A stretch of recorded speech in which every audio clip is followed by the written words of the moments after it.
¿Qué tal? Muy buenas noches. Gracias por acompañarnos, gracias por estar haciendo posible este acercamiento, esta posibilidad que tenemos de estar aquí en Facebook a través de Juan María Naveja Comunicación. Muchísimas gracias por el acompañarnos, por estar aquí con nosotros y bueno, pues tratar de compartir lo que está pasando en México y en el mundo.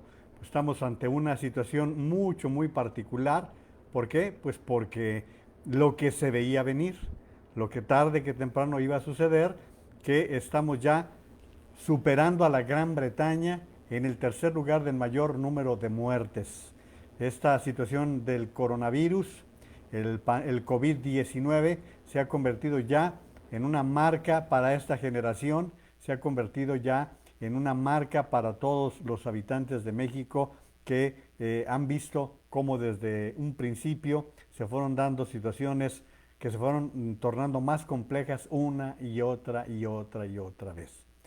Lamentablemente así es la situación que se está presentando. Y no solamente eso, fíjense que si hubiera sido únicamente el tema relacionado con alcanzar o sufrir el tercer lugar, pues bueno, pero resulta que al mismo tiempo hoy se ha registrado el mayor número de contagios en el país. Estamos hablando de que en las últimas 24 horas se contagiaron 8,458 personas.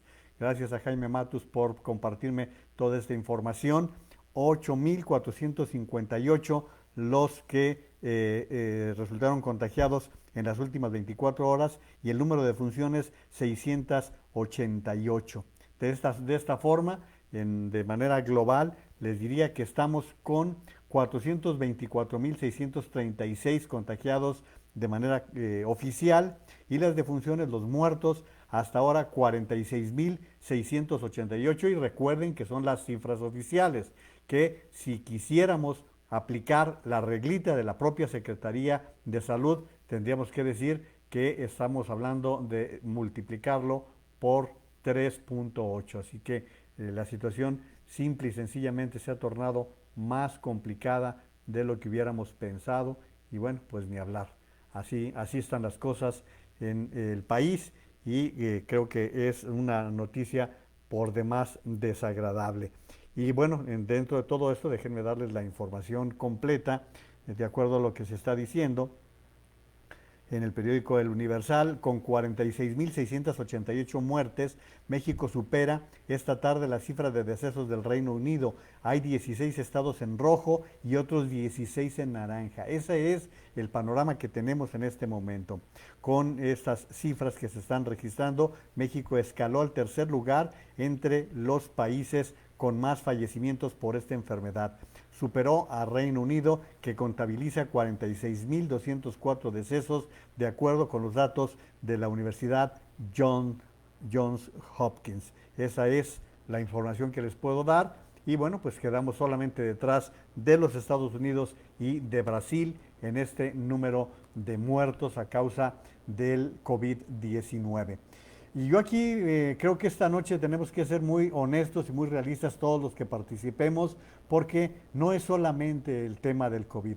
La verdad es que tenemos que ir cada vez aceptando que tenemos un presidente que está causando serios estragos a este país y que está jugando a ser presidente, está jugando con un país que se está metiendo cada vez en más problemas. ¿Por qué estoy responsabilizando al presidente López Obrador? Simple y sencillamente porque él es la cabeza de una pandemia, de la lucha contra una pandemia en la cual desde un principio ha sido omiso, irresponsable y que hoy todavía sale con tonterías en torno al uso de la mascarilla. De esto lo vamos a platicar, pero además se une con la protesta de 10 gobernadores del país, 10 gobernadores que están solicitando la salida del subsecretario Hugo López Gatell. ¿Por qué? Pues porque ya no aguantan la forma en que se les ha tratado, ya no aguantan la forma en que ha procedido el principal responsable de la campaña. No va a suceder, no va a suceder. López Obrador no va a aceptar quitar a quien le ha dado un juego absoluto. Pero miren, de una situación que pudimos haber superado con cifras muy menores, estamos ante unas circunstancias en donde, como suele decir la gente, ya faltan 45,000, 46,000, muchos más. La cifra ya anda en cerca de 200,000 muertos en la realidad. Cuando tengamos la oportunidad de hacer el concentrado, nos vamos a sorprender de la cantidad de mexicanos que murieron a causa de la irresponsabilidad. ¿Y quién responde por la cantidad de personas que han muerto? ¿Quién responde por la cantidad de familias que han gastado, que han tenido que enfrentar la zozobra de tener a sus familiares contagiados y que, bendito Dios, se han mantenido con vida? Estos 10 gobernadores hicieron esa manifestación. Hubo otros que pues ahí están diciendo que sí o que no. Eso es lo irrelevante. Lo que quiero comentarles concretamente es esta decisión de un grupo de gobernadores de la Alianza de Gobernadores, que la Alianza Federalista se denomina, conformada por gobernadores de oposición, exigió la renuncia del subsecretario de Salud, Hugo López-Gatell, por considerar fallida su estrategia contra la pandemia de COVID-19. La demanda fue firmada en una carta por los gobernadores de Aguascalientes, dice que Chihuahua, ahorita les leo la aclaración que hace Chihuahua, Coahuila, Colima, Durango, Guanajuato, Jalisco, Michoacán, Nuevo León y Tamaulipas. Hay dos aclaraciones que las hago con todo el debido respeto, porque pues es la posición de los gobiernos. Está diciendo el gobierno de Chihuahua, con relación al comunicado emitido hoy por los integrantes de la Alianza Federalista, donde se plantea, entre otras cosas, la renuncia de Hugo López-Gatell, el gobernador Javier Corral aclara que no participó de la discusión ni conoció el texto en el que por error se incluyó su firma. Está estableciendo eso Chihuahua, y lo mismo está haciendo Querétaro. Francisco Domínguez, el gobernador, dice: respeto las posturas de mis compañeros gobernadores que integran la Alianza Federalista, pero preciso de manera puntual, Querétaro a la fecha no es parte de ella y por lo tanto no puedo suscribir sus posiciones. No, pero sí puede opinar si está de acuerdo o no está de acuerdo. Pero miren, Francisco Domínguez se ha acomodado.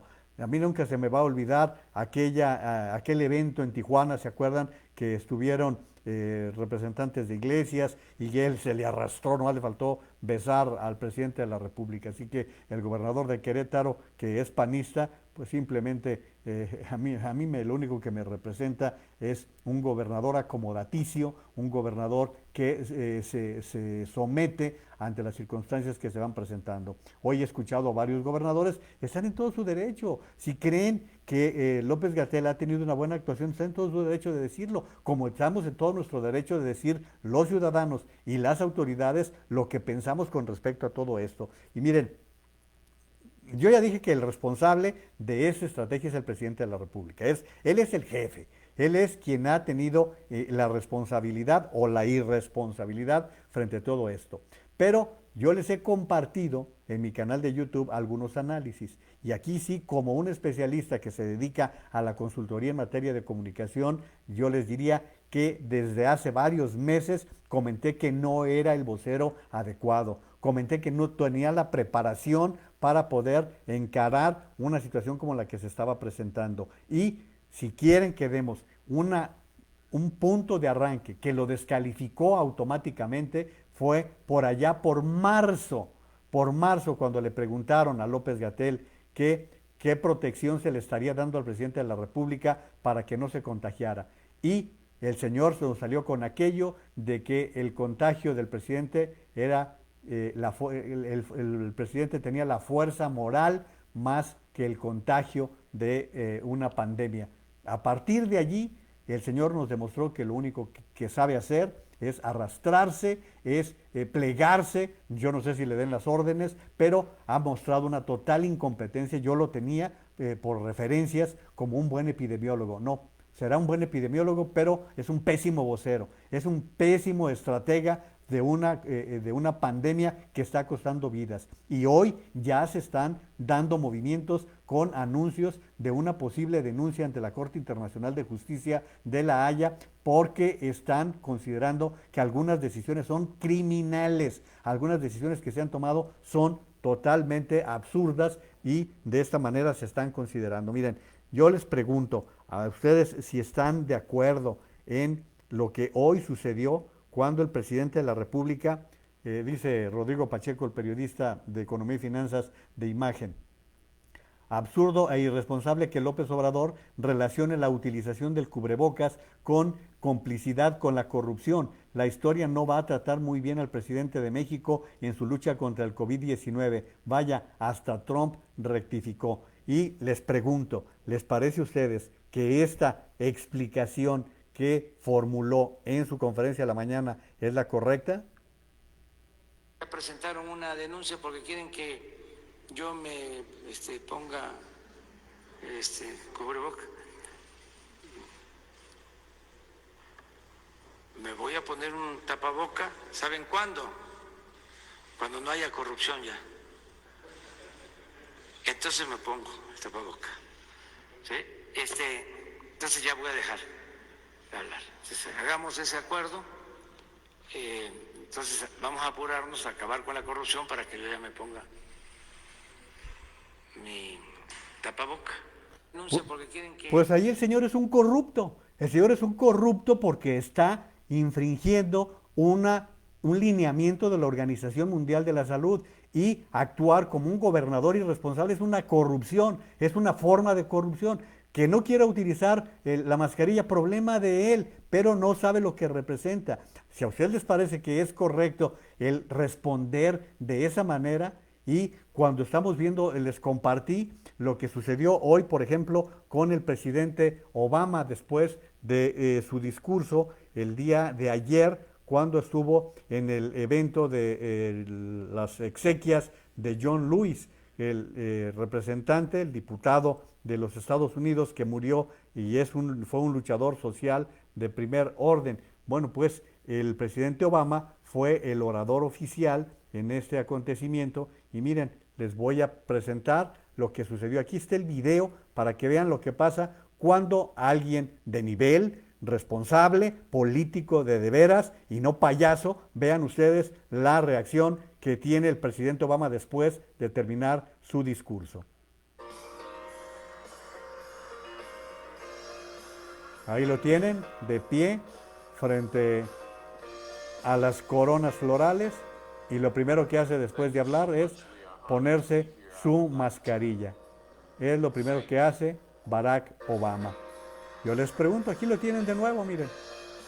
Termina de hablar y saca su mascarilla que trae en la bolsa, se la coloca entre nariz y boca. Ahí tienen. Él es Barack Obama. Qué diferente es el nivel que exhiben unos y otros. Y perdón por el exabrupto, perdón por esto, porque voy a hablar cosas peores. Voy a hablar cosas peores de un presidente que está llevándonos a la ruina, que nos está llevando al desbarrancadero con la situación económica que está predominando en el país y sus posiciones verdaderamente absurdas, con 70 millones de personas que están teniendo problemas por comprar su comida, y que él salga con su batea de babas todos los días. No me parece que sea lo correcto y que estemos soportándolo los mexicanos. Y voy a leer también algunas posiciones de gente que hace crítica muy fuerte también el día de hoy. Pero quiero dar las gracias a quienes están haciendo el favor de participar en la transmisión. Humberto Castaño Pavas desde Bucaramanga, Colombia, muchas gracias. Carmen Robles Gil, buenas noches Juan María y comunidad pensante, con el gusto de siempre aquí presente. Saludos a Lourdes Barragán y Antonia Ibarra. Saludos a Gloria Naveja, a Paco Cuevas Corona. Paco, pues tú también traerás allí tus propias cifras relacionadas con todo lo que se ha presentado. También saludos de Lourdes Barragán, Mónica Piñera, Mili Naveja, también muchísimas gracias. Dice Lourdes, buenas noches Juan María, querida comunidad. Carmen Robles y Antonia Ibarra se mandan mutuos saludos a través de esta transmisión. Charlie Cázares, muchos saludos también. Charlie, muchas gracias. Guadalupe Hernández, Mari Carmen Torres, María Luisa Naveja, Fabi Jauregui, buenas noches Juan María, y toda la comunidad, saludos cordiales. Alicia Esther Gutiérrez López, buenas noches Juan María y comunidad. En un momento sigo saludando a quienes nos hacen el favor de acompañarnos, y porque quiero entrar de lleno con el tema económico que es de los muy urgentes de estar tratando con respecto a lo que se está tratando en el país. Hoy el presidente de la República, en el mismo sentido, salió con una tontería de veras que yo no sé si no conecte el cerebro cuando habla con lo que está diciendo que México, que el modelo mexicano ya es envidia, según él, ya es envidia en algunos lugares. Cuando justamente el día de ayer nos daban a conocer las cifras de la peor caída de la economía mexicana en la historia. Miren, Salvador García Soto, dice el periodista del periódico El Universal, de todo habla y a todo responde, pero siempre que le preguntan de Enrique Peña Nieto, su respuesta es no tengo información. Vaya, ni Marcelo Ebrard sabe nada. ¿Por qué protege tanto a su corrupto antecesor? Esto que está diciendo Chava, es porque hoy por la mañana había versiones en el sentido de que la policía de España tendría bajo vigilancia al expresidente Enrique Peña Nieto. Esto trascendió, esto se manejó y entonces le preguntaron a López Obrador que si era verdad y su respuesta fue la siguiente. ¿Está bajo custodia policial en España? No tengo información y no tengo tampoco conocimiento de que la Fiscalía haya hecho alguna solicitud en ese sentido. Okay. ¿Y si me... La Fiscalía podría informar. Yo no tengo elementos, no conozco de ningún procedimiento de vigilancia o de seguimiento al expresidente Peña. Sí, si existiera, no tenemos nada. A ver. Allí interviene Marcelo Ebrard. La Fiscalía de la República lo puede hacer de manera directa, pero no tenemos información de que sea veraz esa información, ese dato que usted nos está dando. En este momento no tenemos ese dato. Eso fue lo que dijo el canciller cuando entró a salvarlo, pero como dice Salvador García Soto, se lo repito, de todo habla y a todo responde, pero siempre que le preguntan de Enrique Peña Nieto, su respuesta es no tengo información. Vaya, ni Marcelo Ebrard sabe nada. ¿Por qué protege tanto a su corrupto antecesor? Es lo que escribe Salvador García Soto. Y miren, les estoy diciendo todo esto porque hay una gran cantidad de mexicanos contentos con López Obrador y me parece bien como todos los ciudadanos me merecen todo el respeto del mundo. Yo ni los voy a criticar, ni los voy a calificar, pero también tengo el derecho de decir lo que pienso del presidente de la República. Miren, el día de hoy, el tracking, el seguimiento que da el periódico El Economista a través de Consulta Mitofsky con respecto a la aceptación del presidente de la República, hoy presenta estos números. Se los voy a presentar a ustedes para que los observen y miren, ahí está la información, 53% de aceptación, el 46.8% no está conforme con lo que ha hecho López Obrador. Y bueno, pues se los quería mostrar.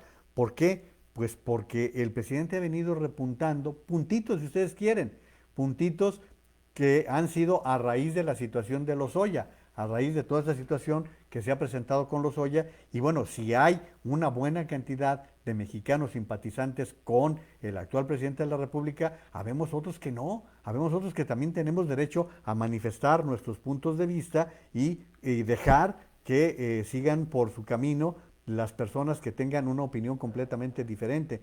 Miren, hoy Claudio X González, que es otra de las personas a las que critica todos los días López Obrador, dio estos datos. Pongan atención a estos datos para que vean por qué habemos quienes estamos ya hartos de lo que está pasando en el país, porque es simplemente el principio de una grave crisis. En México, cada hora, 13.700 mexicanos pierden su empleo. 7 empresas cierran para siempre. 1.356 personas caen en la persona. Cada hora, Esto sucede cada hora. 20 son ejecutados por el crimen organizado. Petróleos Mexicanos pierde 257 millones de pesos. Inaudito. Y esta es una información que está tomando Claudio X González con datos de Coneval. O sea que son datos oficiales, no son datos inventados que alguien se esté sacando de la manga para estarlos presentando, para formular algunas críticas. Entonces, yo esto es lo que quiero presentar. Miren, hoy hay un artículo muy ponderado, muy ecuánime, que es escrito por el director editorial del periódico El Economista, Luis Miguel González, y lo titula ¿En qué se parecen las crisis económica y la de salud? Les voy a leer esto, pero antes no quiero dejar fuera los saludos para quienes nos están acompañando. Tomás Magaña, muchas gracias. Mari Carmen Torres dice buenas noches. Saludos Tere Orozco, muchas gracias. Tere Orozco Ramírez, muy buenas noches. María Guadalupe Naveja, ¿qué tal, tía? Buenas noches. Pati Medina, ahora sí llegaste temprano, Pati, buenas noches. Saludos a Urscam hasta Nuevo Vallarta, Nayarit. Pati Medina dice, viejito idiota. Pati está enojada desde la mañana. Primero que acabe la corrupción en su 4T, así es. Saludos a Dora Cristina Espinosa. Dora, ¿qué tal? Qué bueno que reaparezcas por aquí. Mari Hernández, Raúl Miranda, Pati Padilla Escobar, muchas gracias. Mili Naveja dice, entonces es un idiota para manejar la pandemia y el país, toda vez que él aseguró que en cuanto tomara las riendas del gobierno se acabaría la corrupción. En consecuencia ya no entendí a este chompiras. Bueno, María Luisa Naveja, la peor tontería que he escuchado. Saludos a Eunice Contreras. Voy a seguir con más comentarios de todo esto, pero miren, les decía, Luis Miguel González dice, el Producto Interno Bruto cayó. Recuerden ustedes que el Producto Interno Bruto es la suma de todas las importaciones y las exportaciones. Es la suma total de la economía. Cayó 18.9% en el segundo trimestre. Para entender la magnitud de esta caída, basta decir que es más grande que la suma de las crisis del 95 y 2009. Fíjense, hay que juntar la crisis, los porcentajes de la crisis de 1995 y 2009 es enorme, pero ese no es el principal problema, sino la forma en que el presidente encara el problema. Andrés Manuel López Obrador cree que la tormenta pasó y que la recuperación vendrá rápido como consecuencia de las políticas que está implementando. AMLO piensa que la austeridad es una buena medicina para una economía que está al fondo de un abismo y que bastarían el TME, que es el Tratado de Libre Comercio del Norte, y 4 elefantes blancos para sacarla del hoyo. Sostiene además que es posible tener un desplome del PIB sin incrementar el número de personas en pobreza. No está claro que en economía hayamos tocado fondo. En primer lugar, porque lo económico depende del éxito del control del COVID. En México y en el mundo, mientras la pandemia siga viva y la economía no podrá recuperar la normalidad. El coronavirus es inclemente con el turismo, la industria del espectáculo y miles de actividades que requieren contacto cara a cara. Es el zombi que acecha, en cualquier momento romperá la puerta e interrumpirá las actividades de producción y consumo en fábricas y centros comerciales. Más allá del factor COVID, el hecho es que la economía mexicana opera muy por debajo de su potencial. El bicho nos agarró con 4 trimestres de no crecimiento, para que no salga López Obrador con que también que íbamos, no, llevamos 4 trimestres sin crecimiento, es decir, con López Obrador no ha crecido el país absolutamente para nada. Les recomiendo que lean este artículo de Luis Miguel González hoy en el diario El Economista para yo poder seguirles presentando otras informaciones que están llegando con respecto a todo esto y que la verdad nos presentan un panorama de lo que está pasando en el país con la crisis económica en la cual ya nos encontramos inmersos. Y bueno, pues ni hablar. Mire, dicen lo que les decía del milagro mexicano. Una nota del periódico Reforma. Aunque el COVID-19 esté generando un desbalance económico, el presidente López Obrador presumió su modelo de gobierno en el que se puede desplomar la economía sin que eso signifique un aumento en el número de pobres. A ver, ¿cómo diablos? ¿Verdad? Eso es de mucha ignorancia, ¿eh? ¿Cómo diablos puede crecer un país y al mismo tiempo no tener un aumento en la puede no crecer y no tener un aumento en la pobreza? Es absurdo, es verdaderamente ridículo caer en esas declaraciones. Dijo textualmente: la caída económica no necesariamente va a significar en la misma proporción una caída en la calidad de la vida de los mexicanos. con el modelo nuestro se está demostrando cómo se puede caer la economía y no significa que haya más pobreza, porque el Estado que antes no se utilizaba para atender a los pobres, ahora tiene como función principal el garantizar el bienestar de la gente. Pero fíjense, nada más, eso es lo que dice López Obrador, pero una persona muy allegada a él, que ayer les di la información y hoy se las quiero reiterar, es el vicegobernador del Banco de México, Gerardo Esquivel. Él está en esa posición porque allí lo puso López Obrador. Es el esposo de la secretaria de Economía, Graciela Márquez. Gerardo Esquivel es un economista muy respetado en todos los ámbitos. Bueno, pues él advirtió que la crisis derivada de la pandemia dejará al menos 9 millones de nuevos pobres. Al interior del documento de trabajo titulado Los impactos económicos de la pandemia en México, precisó que un aumento de pobres cercano a 9 millones de personas, que es la estimación del Coneval, implicaría que el número de personas en pobreza, fíjense bien, el número de personas en pobreza podría llegar a 70 millones en el país, con lo que la tasa de pobreza por ingreso sería de 56% de la población total, lo que se traduce en el nivel más alto de pobreza en lo que va del siglo. Miren, no hemos visto nadie de los sobrevivientes en el país en este momento ha vivido una crisis como la que se está presentando en el país. Nunca. Vamos a ver cómo se dan las cifras finales para compararlas con la crisis de 1932. Pero realmente no podemos hablar de que se vaya a presentar una situación menos dramática que la que está viviendo. 70 millones de personas que van a estar en pobreza. 70 millones, somos 130 millones de habitantes.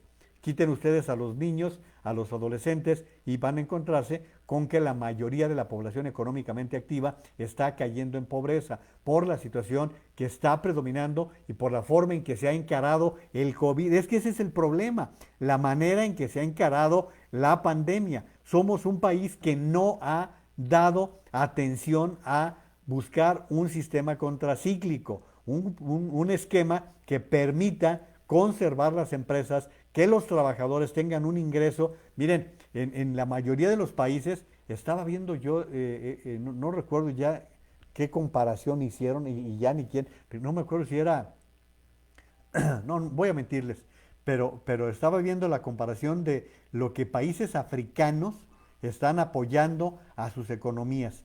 Y estaban entre esos países como Mauritania, como Zimbabue, que tienen más apoyo económico de sus gobiernos para la ciudadanía que México. En México estamos con apoyo del 1%, ¿sí? Estados Unidos está en un apoyo de como el 10% para la economía. Entonces, si no se da este tipo de rescates, pues no se puede lograr. Ayer yo les comentaba lo que pasó en 2009 cuando les comparé con la otra epidemia, con la otra pandemia, la del H1N1, pero había un presidente que entendía la problemática económica y olvídense, no voy a meterme ahorita con cuestiones de seguridad, simplemente Felipe Calderón impulsó el gasto en infraestructura, impulsó el apoyo a las empresas con diferentes programas económicos, el apoyo directo a los trabajadores. Hubo en 2009 una acción rápida y al siguiente año ya estábamos recuperando la senda del crecimiento, ya estábamos entrando nuevamente a recuperar. Yo les recuerdo que el nivel que tenemos ahorita no lo vamos a recuperar. El nivel con el que empezamos el año no lo vamos a recuperar antes del 2025. Entendámoslo así de claro, no lo vamos a recuperar porque está siendo pésimamente manejado todo el esquema económico del país. Miren, otra información. La crisis económica generada por la contingencia sanitaria se estima que incrementará la pobreza por ingresos hasta en 10.7 millones de personas este año, por lo que alrededor de 70 millones de mexicanos estarían en esa condición. 6 de cada 10 personas, señala el Consejo Nacional de Evaluación de la Política del Desarrollo Social. Es el Coneval, que es el que se encarga de medir los niveles de pobreza. Es Coneval el que está dando estas cifras. Estas sí son confiables, no como las que está dando López Obrador. Hasta 2018, la población con ingreso inferior de la línea de pobreza ascendía a 48.8%, es decir, 61 millones de personas, en particular en el rubro laboral, que es la carencia de trabajo remunerado. El organismo estimó un aumento de 37.3% a 45.8% en el segundo trimestre de 2020. Este documento es el que está presentando el Coneval y pues qué pena, porque vamos a ver las consecuencias de esta situación de pobreza de muchas personas que se encuentran en este momento en una situación prácticamente de crisis laboral. ¿Por qué? Porque con lo que ganan o con lo que perciben no les alcanza para poder comprar la canasta básica. Ni siquiera a ese grado nos llega. Pero miren, la ignorancia o el descuido que tiene el presidente de la República es de tal tamaño que hoy ocurrió decir que va a pedirle al secretario de Hacienda que se facilite que la gente pueda pedir un 10% de sus ahorros en los Afores. Por el amor de Dios, nadie le informó, nadie le dio la información de que esta salida de las Afores ya se está efectuando, ya se está presentando un movimiento de esa naturaleza. Miren la información. López Obrador pedirá al secretario de Hacienda, Arturo Herrera, analizar la posibilidad de que los trabajadores que están inscritos en el sistema de Afores puedan retirar un 10% de sus ahorros como una medida para enfrentar la crisis económica provocada por el COVID-19. Le voy a pedir al secretario de Hacienda que vea si se puede y si es a favor de los trabajadores, si eso les ayuda, hay que analizarlo y a ver qué nos dice el secretario de Hacienda. Que alguien le explique que el ahorro de los Afores es de cada trabajador, no necesitan su permiso, ya lo hicieron, ya están retirándolo. Es no entender el esquema laboral, no tienen que andar pidiendo que les permitan a los trabajadores el retirar. Miren, les voy a dar el dato para que ustedes vean cómo López Obrador es tan ignorante en materia económica que no se ha dado cuenta que ya ha habido una fuga, ya ha habido una salida muy fuerte en materia de las Afores. En lo que va del año, y esto hasta junio, los retiros parciales por desempleo ascendieron a 6.685 millones de pesos, cifra 47.8 mayor comparado con el mismo lapso del año pasado. Es la cifra más alta para un mismo periodo, según el CONSAR. Las complicadas condiciones económicas se siguen reflejando en los retiros parciales por desempleo en las Afores. El cierre de mayo se registró por ese concepto un monto total de 1.556 millones de pesos. Esto es un incremento de 40.1% con respecto a mayo del año pasado. Y López Obrador diciendo que va a preguntarle al secretario de Hacienda si se vale. No, es que se equivocó. Lo que era indispensable era que su gobierno buscara la manera de dotar a todos los trabajadores formales e informales de un apoyo de unos 3.500 pesos, como estaban sugiriendo diferentes fuentes de áreas distintas, gobernadores, legisladores, venían haciendo esta propuesta, pero no, ha sido totalmente una posición cerrada de buscar soluciones en favor de la economía nacional. Lourdes Barragán dice: Juan María es un verdadero demente irresponsable, ya México no puede más. Para este tipo es más importante su escuela de béisbol, su grito del 15 de septiembre, su avión, su rifa, desaparecer a Calderón. Tanto rencor tiene que todo es poco para destruir. Gracias a Jorge González Arana, muchos saludos Jorge, un abrazo. Mari Carmen Torres: Juan María es un ignorante. Yo soy ignorante, no, ya sé que no. Es un ignorante López Obrador, desgraciadamente no conoce la trascendencia que puede tener su ejemplo. Sus seguidores hacen lo que ven y lo que oyen, y los afectados somos todos por estos desmanes. Gracias también por estar aquí a Denis Reynoso, Carmen Robles Gil. No son exabruptos, desgraciadamente son realidades, Juan María, y por eso precisamente te escuchamos, no maquillas lo que está pasando. Saludos Manuel Contreras, Marce Naveja también, muchos saludos. Dice además Lourdes: en alguna intervención Peña Nieto dijo que no conocía ningún presidente que amaneciera queriendo joder a México. Se le olvidó a quién dejaba la presidencia.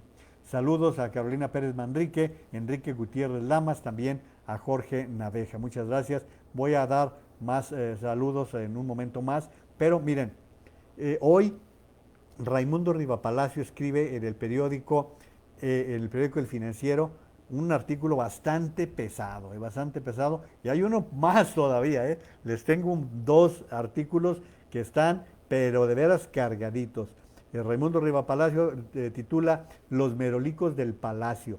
Termina la semana de Emilio Lozoya, pero los merolicos siguieron inyectando involuntariamente combustible al sarcasmo y mostrándose desarticulados, sin ejes claros, con ocurrencias que luego tienen que corregirse e intentos vehementes para tratar de explicar que estamos mejor que antes, aunque estemos peor que nunca. Los números no mienten. Nunca se destruyó tanto valor en tan poco tiempo como ahora. Nunca hubo un periodo más violento en nuestra historia que en los primeros 18 meses de este gobierno. Nunca se tiró tanto dinero público a la basura. ¿Dónde quedaron los 300,000 millones de pesos que le dejó en caja el gobierno anterior? A ver, esto para que ustedes tengan este tipo de datos, porque luego se los brincan olímpicamente. El gobierno de Peña Nieto, con todo el que fue el más corrupto de la historia, con todo y eso, dejó un fondo para emergencias de 300,000 millones de pesos. Ya se lo están acabando en las tonterías que trae López Obrador. Bueno, pues es lo que está diciendo, bueno, eso lo dije yo, lo que está diciendo Raimundo Rivapalacio, lo sigo leyendo. Y nunca se gobernó con tantas ocurrencias y contradicciones. Se apela a que nunca más dependeremos de hidrocarburos del exterior, por lo que se construirán refinerías y se dejará de vender petróleo al mundo, porque la soberanía nacional, con su marco de referencia, se hace casi medio siglo, está por encima de todas las cosas. Pero de repente, como el inquilino del palacio dice que las empresas farmacéuticas son unas sanguijuelas que formaron parte de la corrupción del pasado, se anuncia que México va a comprar medicinas al mundo, quedando subordinados al extranjero en medicinas. Fíjense lo que se anunció, y hoy se presentó ya el anuncio formal de que se está constituyendo una distribuidora de medicamentos. Fíjense nada más las explicaciones. Dice, es que yo no entiendo si las papitas y los refrescos llegan hasta el último rincón del país. Es lo que dijo, Dijo, ¿por qué los medicamentos no van a llegar? En primer lugar, porque no los has comprado. Esa es la de entrada, ¿no? Tenemos 19 meses con escasez de medicamentos en el país, eso de entrada. Pero en segundo lugar, es un ignorante el señor que no se da cuenta que los medicamentos son motivo de tratamiento especial. Un medicamento no puede transitar por todo el país a tontas y a locas. Hay ocasiones en que algunos medicamentos tienen que pasar por un clima particular, por una refrigeración, por un determinado nivel de temperatura.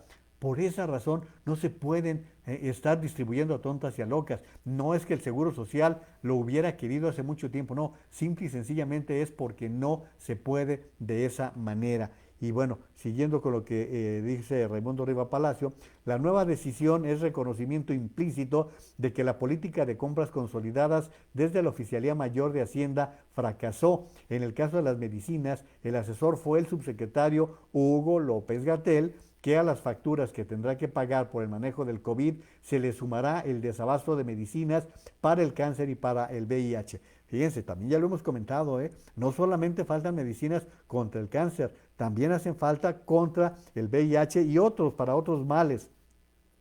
Los muertos que se acumularán por esta decisión de gobierno podrían vincularse, aquí es donde les decía lo que vienen denuncias con cuidado, podrían vincularse con la política que decidieron 3 personas, porque el primer inquilino de Palacio asumió la punta de la cadena de mando, y plantear en una corte internacional que hubo una política de Estado que tuvo como objetivo un grupo específico de personas que como resultado fallecieron.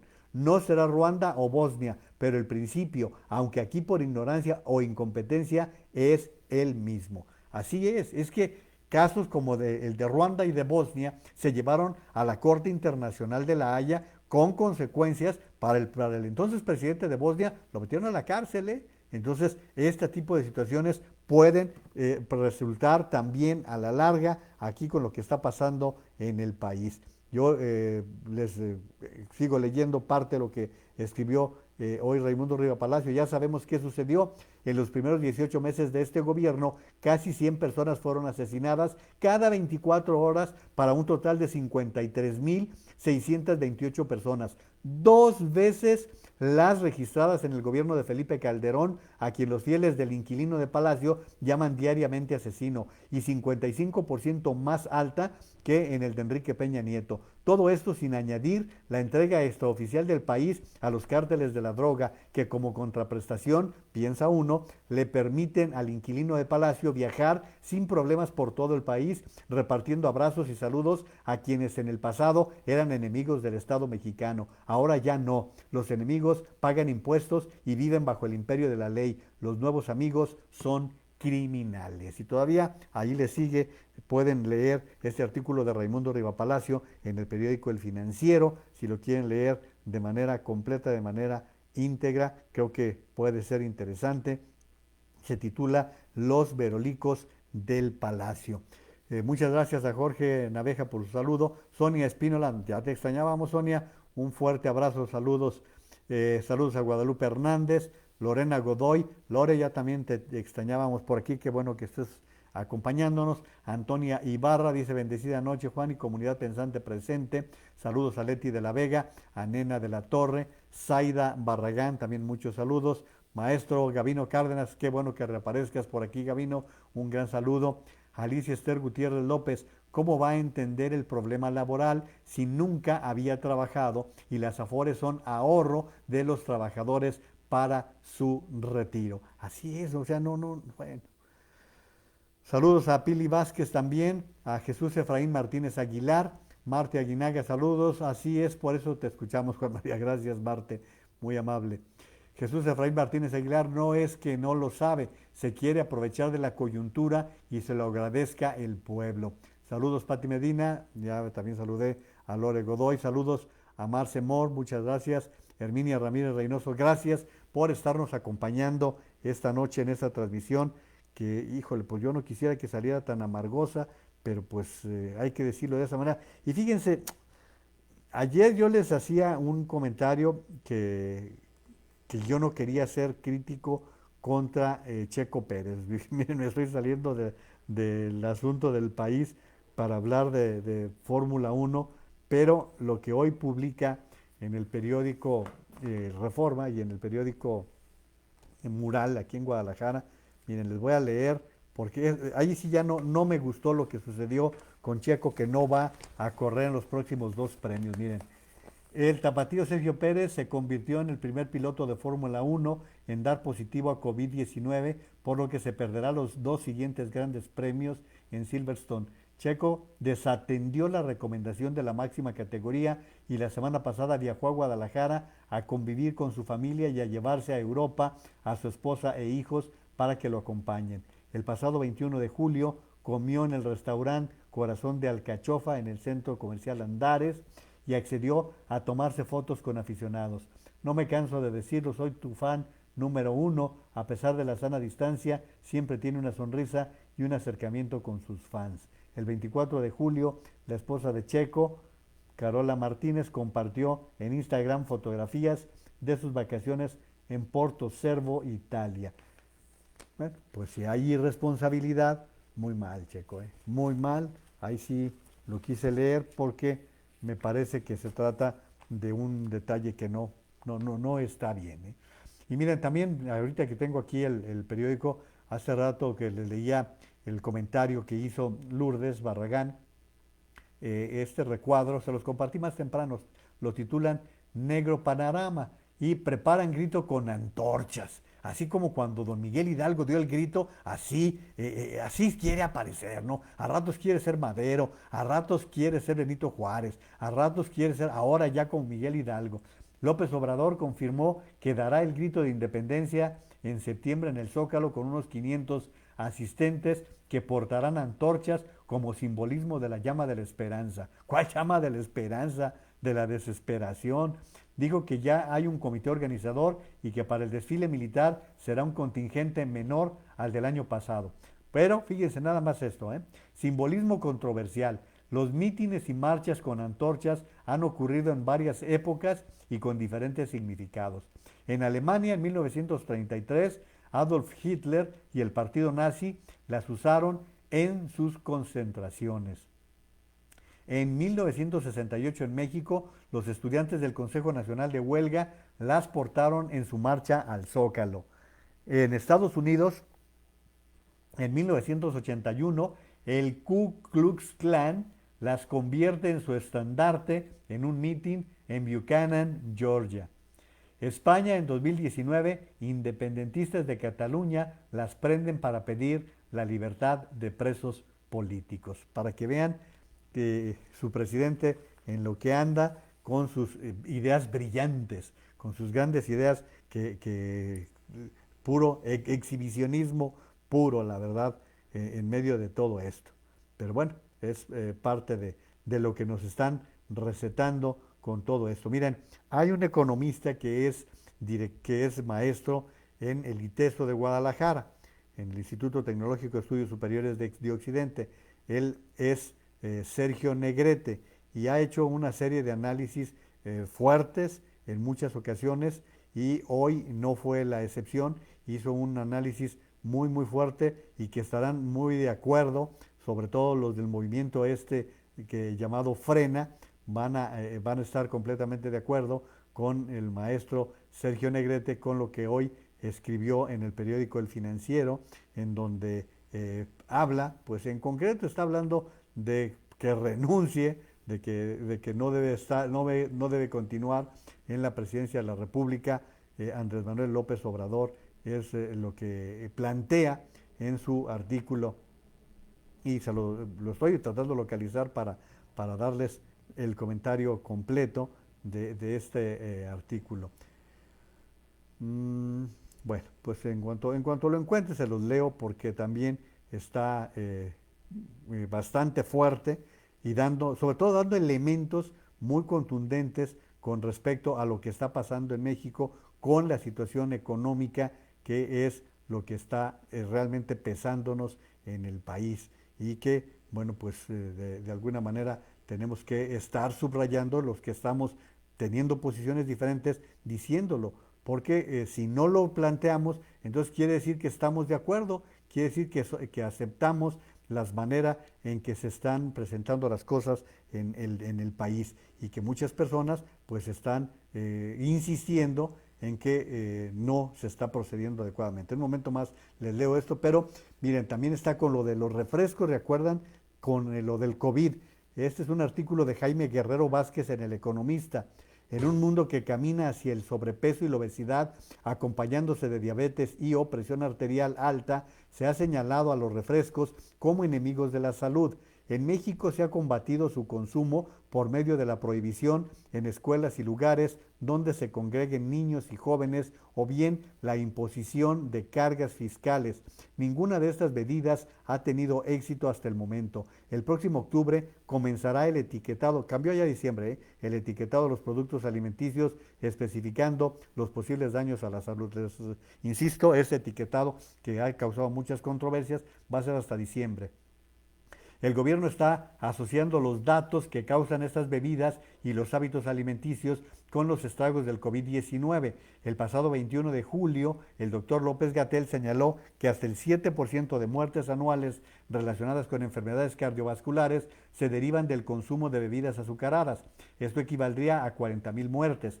A principios de junio, el mismo personaje volvió a hacer cálculos, los tiene para toda ocasión, y aseguró que sería catastrófico llegar a las 60,000 muertes. Bien, pues desgraciadamente el escenario está cada vez más cerca, pero son los refrescos y los hábitos alimenticios los culpables o los principales culpables. Y aquí da una serie de datos bien interesantes. Veamos algunos datos. Los 10 países con mayor consumo de refrescos de mayor a menor son México, Estados Unidos, Chile, Brasil, Colombia, Perú, Argentina, Uruguay, Arabia Saudita y Alemania. El top 10 de los países que más comida rápida consumen son Estados Unidos, China, Japón, Brasil, India, México, Reino Unido, Canadá, Alemania y Australia. En el caso de los países con mayor porcentaje de población afectada por la diabetes, tenemos con datos de Statista lo siguiente. Alemania, México, Estados Unidos, Egipto, Pakistán. Son los datos que vienen a demostrar que sí, efectivamente tenemos situaciones complicadas en materia de alimentación, pero el señor López-Gatell las ha utilizado con un propósito de responder a preguntas difíciles que le están planteando, y entonces empieza a salir con que los refrescos, y que si se están presentando este tipo de situaciones son porque no nos alimentamos adecuadamente, y bueno, pues eso es lo que empieza a salir como parte de los comentarios que se están presentando en el país. Pero bueno, hoy también les decía lo de los medicamentos. Este es otro asunto que nos debe obligar a ver qué es lo que va a pasar. Miren, hoy López Obrador firmó un acuerdo para la adquisición de medicamentos, equipos médicos y vacunas con la Organización Panamericana de la Salud de la ONU. Ante el desabasto de medicamentos, esto significa que vamos a obtener todas las medicinas en los países del mundo, medicinas de buena calidad, a bajos precios y sin corrupción. Vamos a resolver el problema de fondo del abasto de medicamentos. Miren, aquí lo que tengo que comentarles es que es mentira. Esto es mentira. ¿Por qué? Porque Naciones Unidas no es una agencia de compras. Naciones Unidas tiene una dependencia para apoyar en la adquisición de medicamentos a los países muy pobres. Y a esos países muy pobres se les buscan medicamentos muy particulares. Nosotros tenemos un promedio de 3,000 medicamentos, 3,000 pautas que se tienen, y cerca de 2,000 se pueden conseguir a través de Naciones Unidas. Yo hoy escuchaba a algunas personas que están en la industria farmacéutica y consideran que puede ser bueno el hecho de que se esté abriendo por fin una situación en la cual también puedan ellos participar en la compra-venta de los medicamentos. Eso es lo que decían algunos con respecto a lo que pudiera suceder. Pero la verdad, lo que está sucediendo en realidad es que se está atacando a una industria que tiene 600,000 trabajadores. 600,000 trabajadores. Con eso se darán ustedes una idea de lo que representa para el país el hecho de que el principal comprador, que es el gobierno, empiece a dejar de comprar todas las medicinas que se necesitan. Y aparte, hasta ahora López Obrador dice, es que era corrupción, es que había mucha corrupción, pero no hay denuncias. ¿Dónde están las denuncias? Si se dieran denuncias, entonces uno tendría toda la información sobre esto. Bueno, les decía el artículo de Sergio Negrete Cárdenas, aquí lo tengo, se titula AMLO debería ser destituido. Esto viene hoy en el periódico El Financiero y de un académico, de un economista que sí sabe. El presidente de la República ha encontrado la solución de todos los problemas nacionales: ignorarlos. No se habla de ellos y entonces no existen o eventualmente desaparecerán. Andrés Manuel López Obrador contempla el desastre nacional y decide que es mejor tratar cuestiones más agradables. En febrero, antes del estallido global de la pandemia, López Obrador dijo que no quería hablar de feminicidios porque opacaban, recuerdan ustedes, fíjense, opacaban la rifa del avión presidencial. Esta semana no quiso hablar de los daños de la tormenta Hanna, ni tampoco de los muertos por el COVID, menos de la violencia que sigue explotando. Anunció que por favor las preguntas de su mañanera se centraran únicamente en su obsesión, la rifa.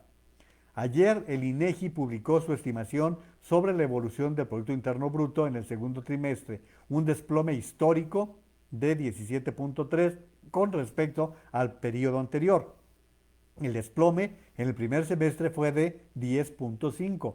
El inquilino de Palacio se quedó tan campante y dijo que eso ya se esperaba. Citó cifras de pérdidas de empleos formales, ignoró el devastado sector informal y anunció que estaba por empezar el repunte. Además que para fines de año ya habría una medida complementaria adicional al Producto Interno Bruto que incluiría la paz y felicidad en los hogares mexicanos. Y sigue escribiendo, Sergio Negrete, Con 12 millones de personas que perdieron empleo e ingreso, también cálculos del INEGI, con millones que pasarán a pobreza y pobreza extrema de acuerdo al Coneval, con el crimen que explota y con las mafias criminales mostrando su poder en forma pública, con decenas de miles de hogares enlutados por el COVID, el presidente habla de medir la paz y la felicidad. Eso es lo que le interesa medir, la paz y la felicidad. Mientras los muertos se apilan, el tabasqueño se expresa con horror de los lujos que implicaba el avión presidencial y de los millones de pesos que costaba operarlo. Sus funcionarios presumen los cientos de millones ahorrados gracias a esa extraordinaria austeridad. Y les pediría, si se me distrajeron porque les estoy leyendo mucho, pónganme atención en lo que les voy a leer, porque esto es de veras demoledor con lo que les voy a leer. El problema es que en el mismo periodo que AMLO dejó de usar el avión, Petróleos Mexicanos perdió casi 1.3 billones, hasta para leerlo es mucho, 1.3 billones, y ya aclara, 12 ceros, 1.3 billones de pesos. Lo suficiente para operar el aparato. ¿Saben cuánto tiempo se pudo operar el avión que tanto le obsesiona a López Obrador? 8.783 años, con lo que ha perdido Petróleos Mexicanos. Pero la billonaria cifra no importa, porque se está rescatando la soberanía nacional. Van 20 meses de gobierno y faltan 50. Esto es parte de lo que yo quería comentarles con los miles de personas que están insistiendo en que se vaya López Obrador. Bueno, pues van 20 meses de gobierno y faltan 50 para que este gobierno concluya. No puede esperarse que la situación mejore, sino que se agrave a medida que López Obrador trata de divorciarse más de lo que ocurre a su alrededor. Como opositor, el presidente ofrecía soluciones simplistas y escogía los temas para atacar. La simpleza se ha profundizado al obstinarse en ignorar los problemas y cree que puede escoger lo que es importante y no lo es. López Obrador debería ser destituido por su manifiesta incapacidad para ser presidente de México. Obviamente no lo será. Tiene el Congreso bajo su puño y no hay precedentes históricos que sirvan de guía ante tal grado de ineptitud. Al contrario, la institucionalidad prevaleciente desde hace un siglo hace imposible considerar un golpe de Estado por parte de los militares, opción que tampoco sería deseable porque representaría la destitución por las armas de un gobierno elegido no solo democráticamente, sino con una mayoría aplastante. La ironía es que la persona que quiso dar un golpe de Estado en 2006 fue el propio AMLO, pero eso no es motivo para justificar que deba ser depuesto por la fuerza. Y remata Sergio Negrete diciendo, lo único que puede esperarse en los próximos 50 meses, todavía 50 meses, es lo que hace falta, es un costo humano pavoroso por un inepto que resultó indigno hasta de su desmedida ambición. Si quieren repasar este artículo, está en las páginas del periódico El Financiero, que es de donde lo he leído. Bueno, pues voy a agradecer también a quienes se han molestado con acompañarnos y tener algunas participaciones. Ya había saludado a Gustavo de la Cerda, mi amigo el fotógrafo Jorge Sandoval. ¿Cómo estás, Jorge? Qué gusto que nos acompañen. Jorge es un gran fotógrafo que ha fotografiado a medio mundo y que a eso se dedica, a la fotografía especializada, particularmente de celebridades. Es en donde se encuentra mi amigo Jorge Sandoval, compañero de las Cumbres Mundiales de Comunicación Política. Alicia Esther Gutiérrez dice, en muchas ocasiones los elementos que están en un medicamento los tienen en los laboratorios. Algunos son traídos de muchas partes del extranjero y se integran, empacan y envasan. Así es, fue una reacción totalmente ignorante. Saludos a Ángel Pérez, también saludos a Joe Martínez. Miren, y complementando esto que dice Alicia Esther, por ejemplo, hoy que hablaba el secretario de Salud con respecto a estos temas, estaba diciendo de que hay un veto, fíjense, que hay un veto contra algunos laboratorios. No dijeron cuáles son, no se dio la información detallada, pero pues esto lo único que puede darnos a entender, y lo que va a suceder es que van a irse en contra de los que les caen mal. El secretario de Salud, Jorge Alcocer, anunció qué convenio para adquisición y distribución de medicamentos provenientes del extranjero cuenta con anexo sobre empresas farmacéuticas multadas e investigadas por el gobierno federal por malos manejos. El convenio tiene como anexo las empresas multadas e investigadas. Esto dijo Alcocer, al que dejaron hoy hablar, ya ven que nunca lo dejan, ahora habló. Las prioridades cambian con este acuerdo. Los comentarios del secretario se dan en el marco de la firma de este acuerdo. Y es importante decir que de las 3,000 claves que necesita el país, cerca de 2,000 pueden ser atribuidas a esta Organización de Naciones Unidas, que va a ser la que va a ayudar en la compra que se va a hacer por parte de México. A ver cuánto tiempo tardan en comprarlas, a ver cuántos enfermos se siguen muriendo a causa de estas malas decisiones que se toman en el país. Muchas gracias a Lore Godoy, que dice, la verdad me cansa, me desgasta todo lo que sucede con el señor López. Se analiza el señor López se analiza mucho y entre más se le dice, más tonterías planea el señor. No estoy segura que ayude el enojo y la queja si todavía una gran mayoría lo apoya. Me pregunto cuál es el mejor hacer para salir adelante y creo que nos toca hacer algo más proactivo. Yo también lo creo, Lore, y lo he venido diciendo. Lo que sí vamos a poder hacer es que el año que entra hay elecciones, y hay elecciones en 15 estados. Ahí es en donde tenemos que ir a votar. Tenemos que buscar la manera de que haya buenos candidatos para que lleguen al Congreso de la Unión, para que lleguen a la Cámara de Diputados, que se va a renovar completamente. Entonces allí es donde puede actuar el ciudadano. Y por otro lado, la necesidad que tenemos de enfrentar la crisis económica por nuestra propia cuenta. Hay que ir viendo cómo la vamos a encarar, porque vienen tiempos sumamente complicados. Saludos a Zaida Barragán Ocampo, muchas gracias. También al maestro José Manuel Barceló, mi amigo Pepe Barceló, un abrazo fuerte, mi querido Pepe. Raúl Miranda, hoy le preguntaron en la conferencia de prensa a Gatell qué pensaba de que 9 gobernadores pidieron su renuncia y se hizo como el tío Lolo. Sí, así es, así sucede siempre. Ya no tiene vergüenza, debería irse antes de que siga ocasionando más daño al país. Miren, yo he escuchado con respecto a López-Gatell que hay personas que dicen, no, ya no es tiempo. No, sí es tiempo. ¿Cómo no va a ser tiempo si estamos viendo cómo se está registrando el problema de la pandemia? Miren, Jaime Matus me hizo llegar las cifras que se presentaron durante julio. El tipo está diciendo constantemente que ya está bajando el número de muertos, bueno, y el número de contagiados. Los 5 días con más contagios, según la Secretaría de Salud, fueron el 9 de julio, 7,280. 17 de julio, 7,252. 18 de julio, 7,615. 23 de julio, la semana pasada, 8,438. Hoy se están reportando 8,458.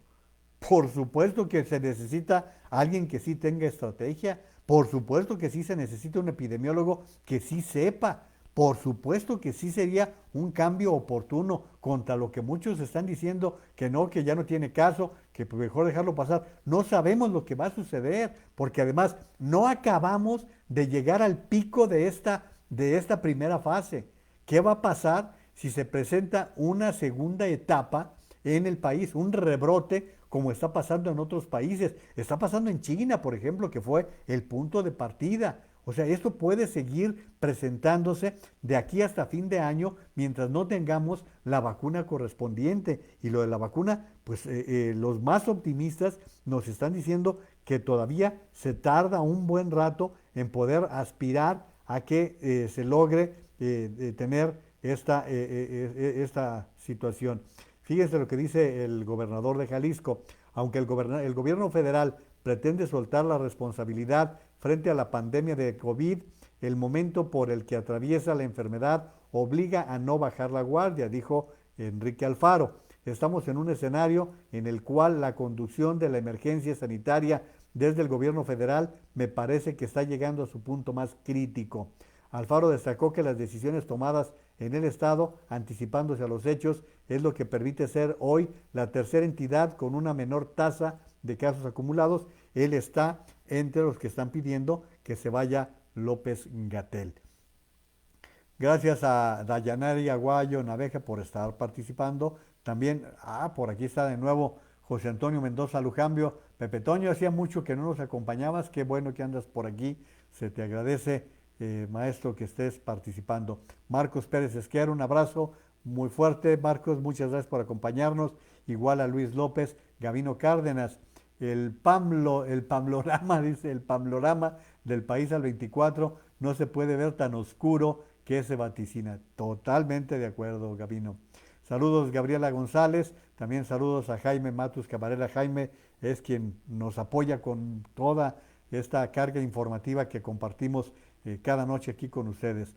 Gaby González, pides mucho para la dinámica de gobernanza de la cuarta transmutación.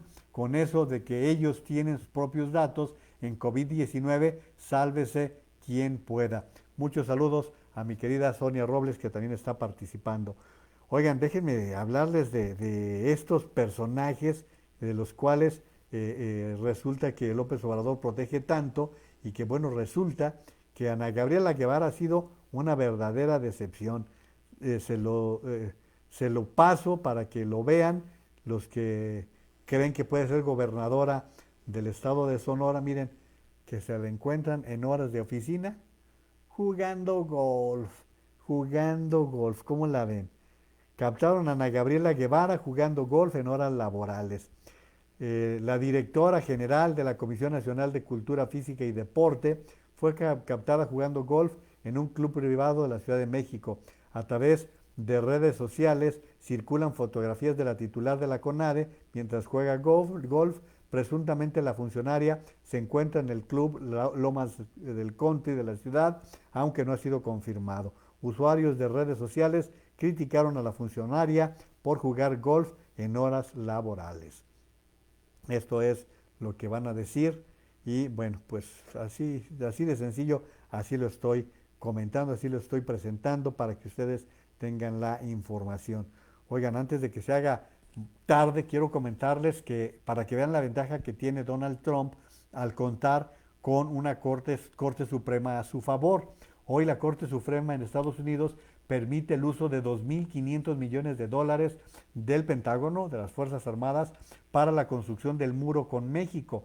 La Corte declinó el viernes por votación de 5-4 detener la construcción de porciones del muro fronterizo con México, luego del reciente fallo de una corte menor que afirmaba que el gobierno de Trump reasignó indebidamente dinero para el proyecto. La votación estuvo dividida 5-4, liderada por el grupo conservador y representa una derrota para los grupos ambientalistas representados por la Unión Americana de Libertades Civiles, que había pedido que a los jueces que levantaran una orden de hace un año que permitía al gobierno continuar construyendo el muro en espera de las apelaciones. O sea que Trump va a poder seguir con estas obras que se vienen realizando en la zona del muro fronterizo. Miren, yo no quisiera darles tantas malas noticias, pero bueno, la caída del 18.9% anual del Producto Interno no fue anual, pues el 18.9% fue en el segundo trimestre en comparación con el año pasado. Esta es la información que hay que precisar. Pero bueno, la CONCAMIN, que es la Confederación Nacional de Cámaras Industriales, dice que la economía mexicana se encuentra en su mayor recesión en 80 años, indicó el organismo. Añadió que el dato del Producto Interno Bruto es una muestra de la magnitud del desafío que enfrenta el país derivado de la suspensión de actividades durante la emergencia sanitaria. No les dé pena, no les dé miedo decir que son por las malas decisiones que tomó el gobierno. Luego tratan de ser muy cuidadosos. Miren, por allí tenemos una persona que nos acompaña muy frecuentemente en las transmisiones, pero últimamente no ha podido conectarse, doña Elena Lara, que es amiga también por aquí de quienes nos acompañan. Dice, buenas noches, señor Naveja, aún sin poder hacer contacto con su programa. Qué maravilloso sería en estos momentos aplicar este decreto del máximo libertador que ha existido, Simón Bolívar. Imagínese lo que pasaría ahora que estamos sometidos por este falso libertador. Lo que me asombra y me asusta es la credibilidad de tanta gente y cuidado si hace uno un comentario en contra del señor de las canas, porque salen los puñales a relucir, jajaja, o sea, las miradas matadoras, jajaja, gusto en saludarlo. Pronto estaré de nuevo al tanto de su programa. Buenas noches, ¿no? Y muchísimas gracias, doña Elena, por haber mandado. Fue un mensaje que me hizo llegar a través del Messenger y bueno, por eso lo quise participar con ustedes.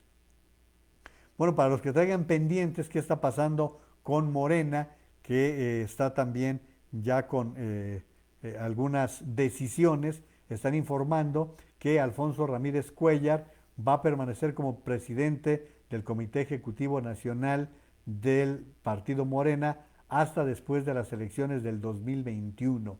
Esta es la sentencia emitida el día de hoy. La comisión que dirige Héctor Díaz Polanco, que es la Comisión Nacional de Honestidad y Justicia del Partido Morena, notificó que quedó revocada la convocatoria para el tercer Congreso Ordinario de Morena. Pues ahí también hacen sus manejos como quieren, pero bueno, sí tienen ya la información para aquellos que traigan mucho pendiente con respecto a todo esto. Miren, hay una nota que me llamó mucho la atención que hoy publica Bárbara Anderson en el diario Milenio. Es una nota, más bien es su artículo de opinión, pero sí les quiero comentar, porque ya ven que el tema de los programas sociales de López Obrador, ¿cómo les dan vuelo?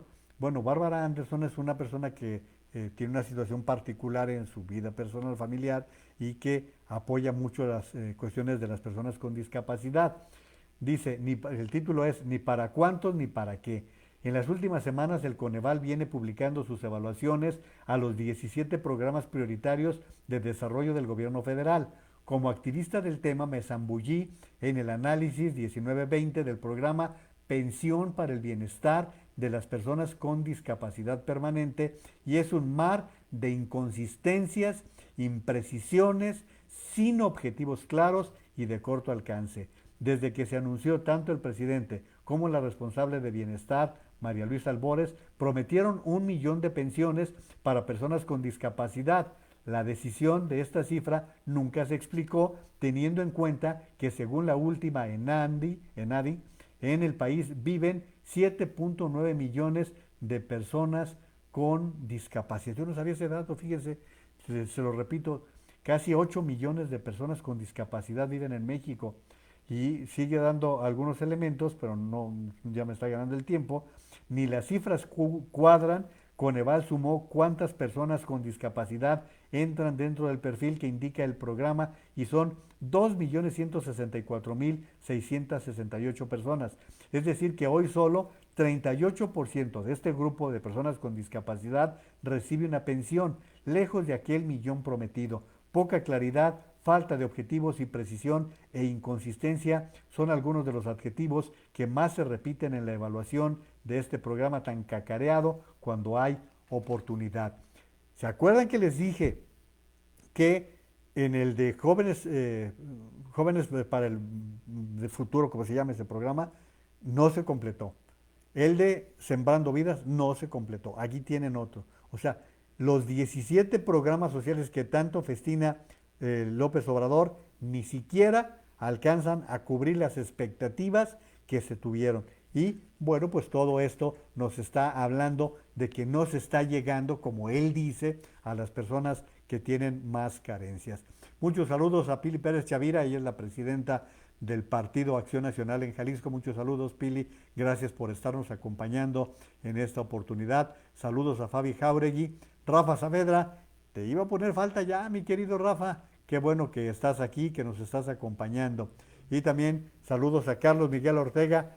Carlos Miguel, qué gusto que también te sumes a estos momentos en los cuales, pues como leí hace rato, el panorama es negro, pero pues entre muchos nos ayuda para poder estar dando toda la información. Y miren, justamente cuando sale esta nota, este comentario de Bárbara Anderson en el Milenio, el Consejo Nacional de Evaluación, el Coneval, dio a conocer la evaluación del programa Pensión para el Bienestar de las Personas con Discapacidad. Informó que se incrementó el monto de la pensión al pasar de 1.275 a 1.310 pesos. Pues sí, pero que completen realmente al número de personas, que es lo que se debe de lograr. Hoy no he visto que esté acompañándonos como suele hacerlo la periodista Trini Rodríguez, pero voy a leer un tuit que ella publicó hoy que la verdad me indignó, me dio mucho coraje. La verdad, a mí estos temas, cuando hay niños de por medio o personas indefensas, me prenden, me privan. Tino Rodríguez puso en su Twitter: ¿qué merece el jefe de Recursos Humanos, Luis Alonso N., de la Dirección de Seguridad Ciudadana de Puerto Vallarta, Jalisco, encontrado en flagrancia con una menor de 10 años sin ropa? Asqueroso sujeto, merece que lo cuelguen de ya saben dónde. CLADEM, Jalisco y el colectivo Mujeres Puerto Vallarta exigen investigación y protección para la menor y familia.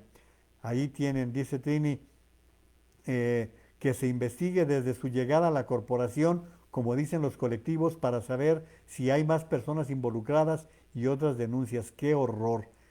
Les repito, el tipo que es el jefe de Recursos Humanos, Luis Alonso N., de la Dirección de Seguridad Ciudadana de Puerto Vallarta, Jalisco, y que fue encontrado en flagrancia con una menor de 10 años sin ropa. ¿Cómo puede ser que alguien tenga tan poca madre para hacer ese tipo de acciones? De veras, no, no, de veras me priva hasta decirlo. ¿Se acuerdan que ayer hablábamos del tabaco? Bueno, pues hoy les tengo una buena a la gente que favorece el tabaco. Una vacuna experimental para el COVID-19 desarrollada a base de plantas de tabaco podría comenzar los ensayos clínicos en cuestión de semanas a medida que se intensifica la carrera por la inmunización. La British American, el fabricante de cigarrillos Lucky Strike, espera una respuesta de la FDA de los Estados Unidos en cualquier momento, indicó el director de marketing de esta empresa. Somos optimistas. Tratar de construir un futuro mejor es parte importante de nuestra estrategia. Los fabricantes de tabaco cuyos productos están relacionados con el daño pulmonar se han lanzado a la carrera para desarrollar una vacuna contra el coronavirus, una pandemia que se transmite principalmente por gotas respiratorias. Bueno, ahí tienen que también tienen su corazoncito, también esto puede estar al alcance de la mano y ojalá se llegue a dar esta situación. Bueno, pues ¿qué creen? Que Trump anda con la inquietud de que el dueño del TikTok chino, o sea, los chinos, le vendan a alguien en Estados Unidos esta red social. Donald Trump planea anunciar una decisión que ordena a ByteDance de China a desprenderse de su propiedad de la popular aplicación de video musical con sede en Estados Unidos, TikTok, según personas familiarizadas con este asunto. Estados Unidos ha estado investigando posibles riesgos de seguridad nacional debido al control de la aplicación por parte de la compañía, y la decisión de Trump podría anunciarse tan pronto como mañana mismo. Mañana podría anunciar ya Donald Trump una orden de que la vendan y que se la vendan a alguien de los Estados Unidos. Van a decir ustedes que hoy no tuve mayor tema, que fue monólogo, todo esto que hoy se trató, y que el tema fue uno, pues sí, pero hoy la periodista Lourdes Mendoza en el periódico El Financiero tituló "Justicia según el apellido, Robles o Lozoya. Ningún mexicano debe consentir que se viole el debido proceso de ningún acusado. Los mexicanos debemos defender la legalidad y exigir que si alguien es culpable, pague por sus delitos.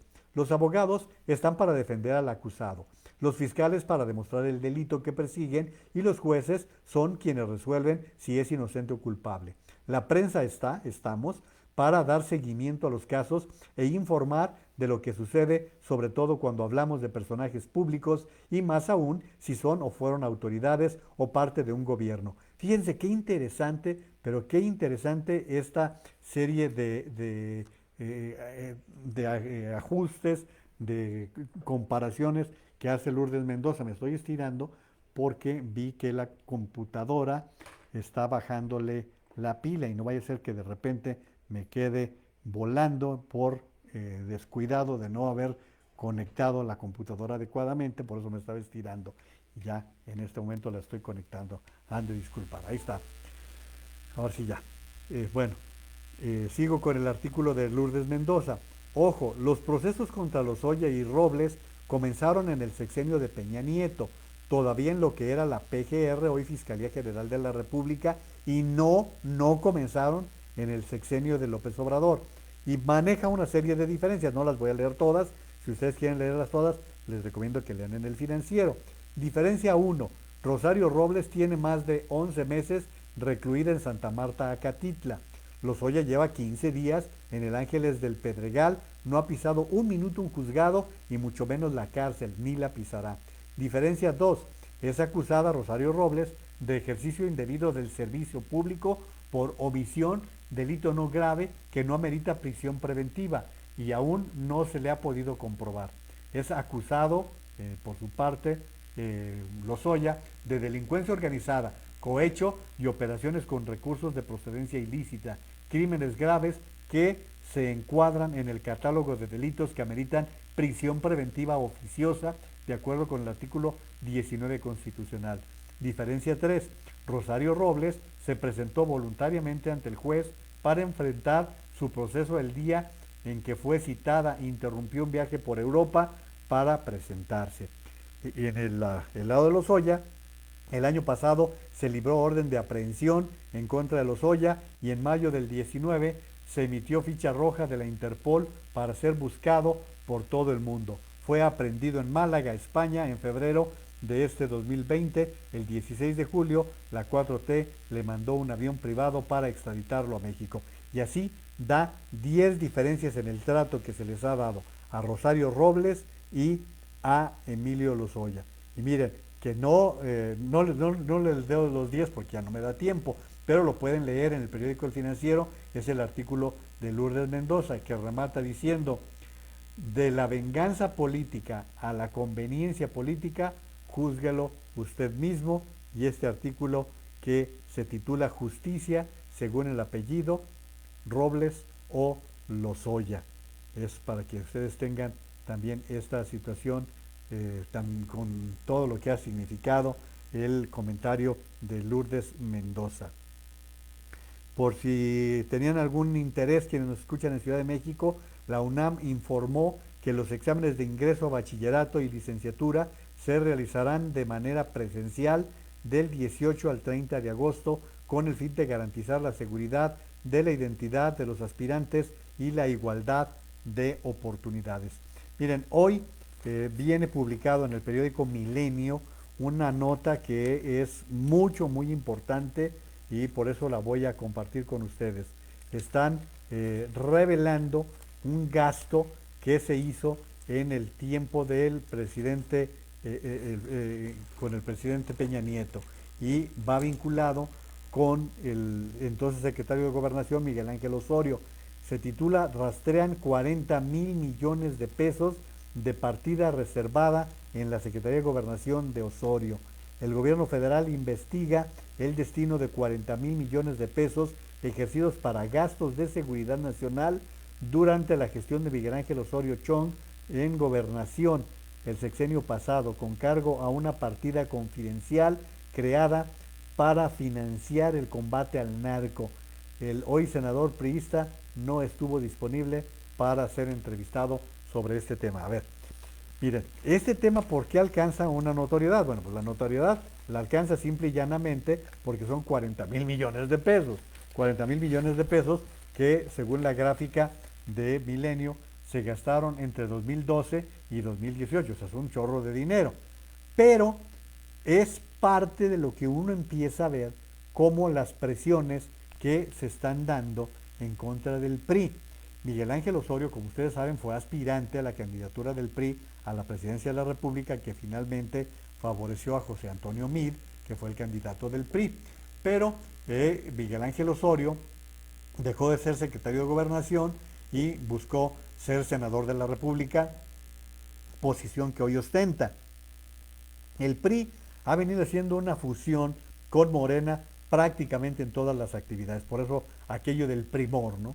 Y lo acabamos de ver ahora con lo que pasó con el último periodo extraordinario de sesiones, que se logró gracias precisamente a los votos de los priistas Dulce María Sauri y Rubén Moreira. Entonces, ha venido dándose esta fusión entre gente del PRI y gente de Morena. Y este tipo de presiones van a empezar a escucharse con más frecuencia. ¿Por qué? Pues porque están pretendiendo dar más apoyo a las acciones que tenga que buscar Morena y sobre todo el presidente de la República con algunas decisiones. Entonces, este tipo de notas que ojalá lleguen a su fin, ojalá de veras se investigue a fondo, porque recordarán ustedes que hace unos días Miguel Ángel Osorio desmintió que hubiera comprado una casa en las lomas de Chapultepec, en Ciudad de México, con dinero mal habido, y da toda la explicación de cómo se hizo, pero también se informó que estaría buscando un amparo, cosa que también habría hecho su hijo, y algunos señalamientos con miembros de la familia del hoy senador Miguel Ángel Osorio, quien fue alguna vez gobernador del estado de Hidalgo. Bueno, pues vamos con los semáforos, ¿no? Los semáforos naranja que van a permanecer en la Ciudad de México, según la jefa de gobierno. Ya les había dicho desde ayer, Claudia Sheinbaum informó que el semáforo epidemiológico de la capital del país se mantiene naranja una semana más, con alerta por la epidemia de coronavirus. Expuso que esta decisión se tomó tras ver ayer una reducción de 99 camas, pese a que 11 días previos se mantenía un incremento de 16 ocupadas al día.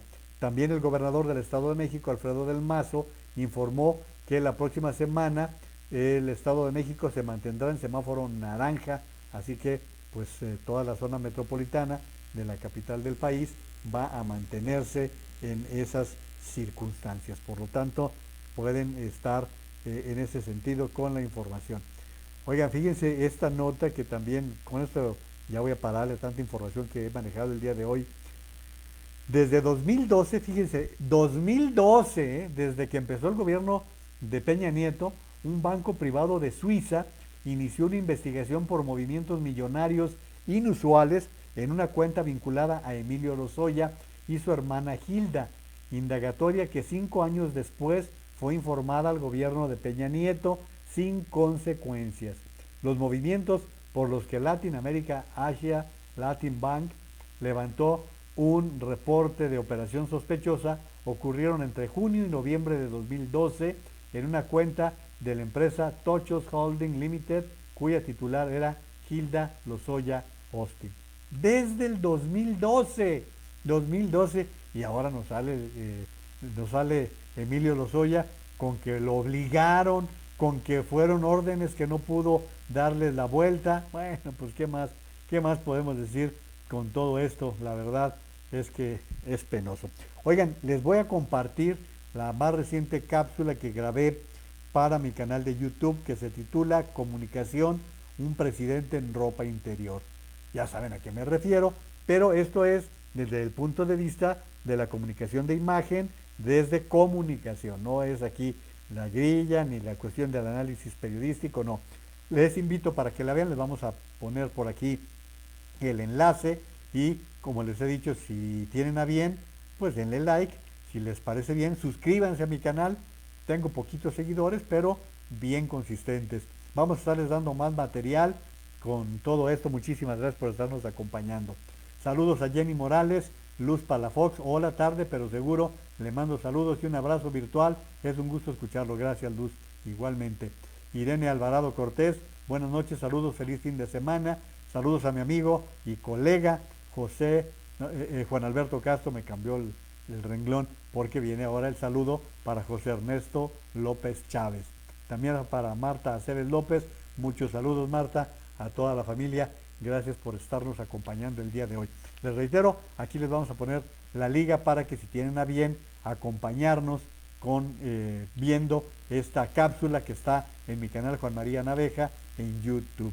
Saludos, Joel Flores. ¿Cómo estás, Joel? Un fuerte abrazo hasta Puerto Vallarta. Muchos saludos. Gracias por estarnos acompañando. Recuerden que estamos en temporadas de dengue, que las lluvias provocan criaderos de moscos. Por lo tanto, eviten los encharcamientos, eviten las condiciones que favorecen la creación de familias de moscos que luego provocan el dengue. La petición para que se cuiden mucho, usen la mascarilla cúbranse bien nariz y boca, lávense las manos con agua y jabón, la distancia física, 1,5 metros, 2 metros, para evitar contagiar a los demás y contagiarnos nosotros mismos.